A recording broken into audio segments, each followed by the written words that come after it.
پچھلے ایک سلسلے میں آپ سے ایک سوال کیا تھا، وہ سوال یہ تھا کہ جو چھلائی کا کام کرتے ہیں گولڈ کی مارکیٹ میں، جو چھلائی کرنے والا کاریگر ہوتا ہے، اس کو اسی میں سے اجرت دی جاتی ہے کہ آپ اس میں سے اپنی اجرت بھی کاٹ لیجیے گا اور باقی جو بچے سونا ہمیں دے دیجیے گا۔ تو ایسا ہی عرف چل رہا ہے۔ اس پہ بعض لوگوں نے یہ اعتراض کیا کہ جب دینے والا، کام کرانے والا اور کام کرنے والا دونوں راضی ہیں کہ ہم ٹھیک ہیں، تو پھر مفتی صاحب نے ایسا کیوں کہا کہ یہ درست نہیں ہے؟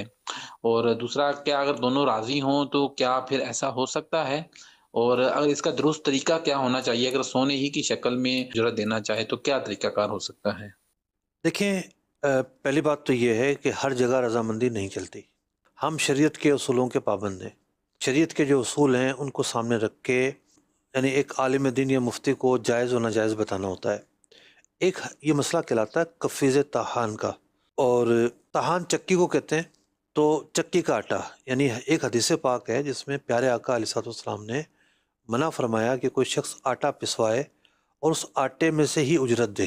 تو ایسی کوئی بھی ڈیلز، سینکڑوں ڈیلز پھیلی ہوئی ہیں مارکیٹ کے اندر۔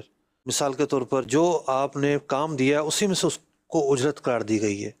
اجرت الگ سے مقرر کرنا ضروری ہے۔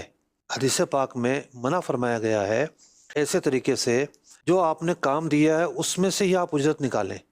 ایک کفیز تہان کہلاتا ہے، چونکہ ہمیں پتہ نہیں ہے حدیث کس کس چیز کے بارے میں آئی ہے۔ پورا ایک چیپٹر ہوتا ہے حدیث کی کتابوں میں کہ نبی اکرم علیہ السلام نے ان خریداریوں سے یا ان طریقہ کار سے منع فرمایا ہے۔ تو ہماری نالج کی کمی ہوتی ہے۔ سونے میں اگر آپ کو رکھنا ہے تو سونے میں رکھنے میں تو کوئی حرج نہیں ہے۔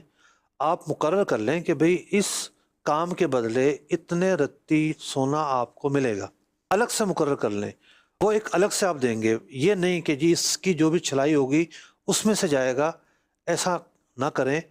یہ کرنا جو حدیث پاک میں ممانعت ہے اس میں داخل ہو جائے گا۔